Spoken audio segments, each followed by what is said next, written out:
네, 묵주기도의 복되신 동정 마리아 기념일 복음 낭독하도록 하겠습니다. 루카가 전한 거룩한 복음입니다.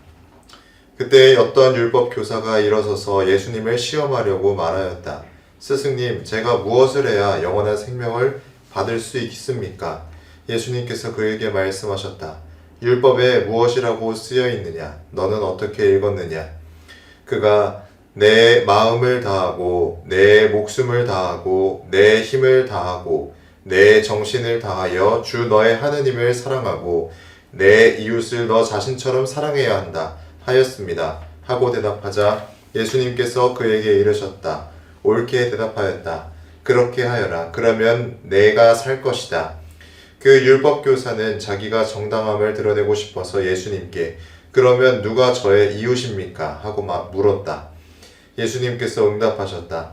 어떤 사람이 예루살렘에서 예리코로 내려가다가 강도들을 만났다. 강도들은 그의 옷을 벗기고 그를 때려 초주검으로 만들어 놓고 가버렸다. 마침 어떤 사제가 그 길로 내려가다가 그를 보고서는 길 반대쪽으로 지나가 버렸다. 레위인도 마찬가지로 그곳에 이르러 그를 보고서는 길 반대쪽으로 지나가 버렸다. 그런데 여행을 하던 어떤 사마리아인은 그가 있는 곳에 이르러 그를 보고서는 가엾은 마음이 들었다. 그래서 그에게 다가가 상처에 기름과 포도주를 붓고 싸맨 다음 자기 노새에 태워 여관으로 데리고 가서 돌보아 주었다. 이튿날 그는 2데나리온을 꺼내 여관 주인에게 주면서 저 사람을 돌보아 주십시오. 비용이 더 들면 제가 돌아올 때에 갚아드리겠습니다. 하고 말하였다. 너는 이 세 사람 가운데에서 누가 강도를 만난 사람에게 이웃이 되어 주었다고 생각하느냐? 율법교사가 그에게 자비를 베푼 사람입니다. 하고 대답하자 예수님께서 그에게 이르셨다. 가서 너도 그렇게 하여라. 주님의 말씀입니다. 그리스도님 찬미합니다. 찬미 예수님. 네, 오늘은 묵주기도의 복되신 동정마리아 기념일입니다.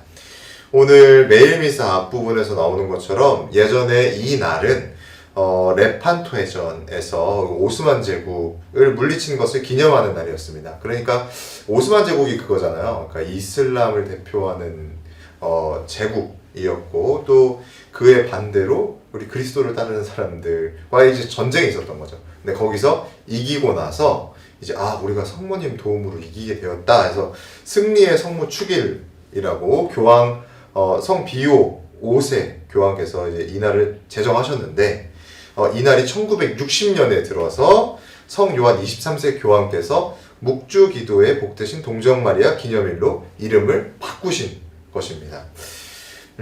특히 성 요한 23세 교황님께서는 잘 알고 계시죠? 2차 바티칸 공의회를 여신 교황님이신데 이 성인께서는 일과를 묵주기도로 시작해서 묵주기도로 마칠 만큼 묵주기도를 사랑하셨다고 합니다. 특히 이렇게 말씀하셨대요. 묵주기도로 묵상과 영신수련을 동시에 수행한다고 말씀하셨고 또 묵주기도의 수련은 모든 신자들의 아버지로서 다양한 직책을 수행할 수 있도록 내 정신을 깨어있게 한다고 설명을 하셨습니다.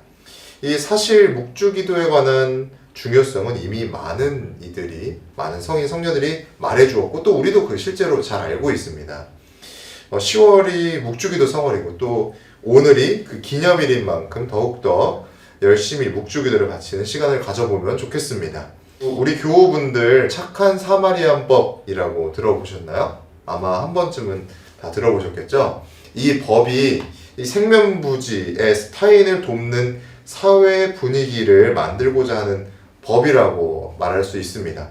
근데 이런 거 있잖아요. 그러니까 도와줬는데 그러다가 이 사람이 다치게 되면 반대로 막 고소당하기도 하고 그런 경우가 있잖아요. 그러니까 착한 마음으로 도와줬는데 이 사람도 보호해줘야 될 필요가 있다라는 거를 우리 성경 이야기를 통해서 이제 따와서 법을 제정한 거죠. 도와주고도 누명을 쓰는 걸 두려워해서 사람들이 선행을 꺼리는 일이 발생하니까 이런 법이 이렇게 생겨난 것입니다. 국내에서는 이 사마리안법이라고 얘기하진 않고 응급의료에 관한 법률이라는 게 있나 봐요.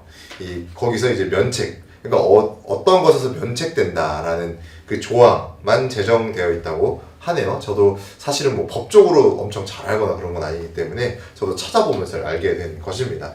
아무튼 이 착한 사마리안법이라는 이름을 통해서 우리가 이 이야기를, 오늘 이야기를 믿지 않는 사람들도, 성경을 읽어보지 않은 사람들도 한 번씩 들어봤을 거라는 거죠. 아무튼 오늘 복음의 내용 중에서 무엇이 핵심일까요? 아마 율법교사의 물음에 그 핵심이 있습니다. 처음에 그는 어떻게 해야 영원한 생명을 얻습니까? 라고 묻는데요. 그리고 그에 파생돼서 또 질문을 하잖아요. 그러면 누가 저의 이웃입니까? 이렇게 질문을 합니다. 예수님께서는 네 옆에 있는 사람이 너 이웃이야 이렇게 단답형으로 이야기하지 않으시고 이야기를 통해서 말씀을 하십니다. 이웃을 정의하지 않다. 딱히 이렇게 정의하지 않고 이야기하시는 거죠. 너는 어떻게 생각하는데? 라고 묻기 위함이시겠죠? 스스로 답을 구할 수 있도록 도와주십니다.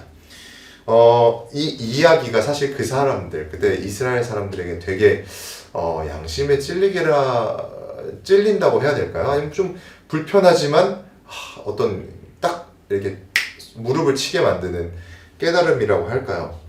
이 사실 이스라엘 사람들하고요 사마리아 사람들하고는 사이가 별로 좋지 않았습니다. 아마 성경에 관한 이야기를 많이 들어보신 분들은 아시겠지만 이 북쪽에 살던 이스라엘 사람들이 그 순수성을 지켜내지 못했다라고 생각을 해서 이 남쪽에 사는 남유다 사람들, 이스라엘 사람들이죠. 이스라엘 같은 민족인데 그러니까 그쪽에서는 섞였다 이거예요. 섞였다.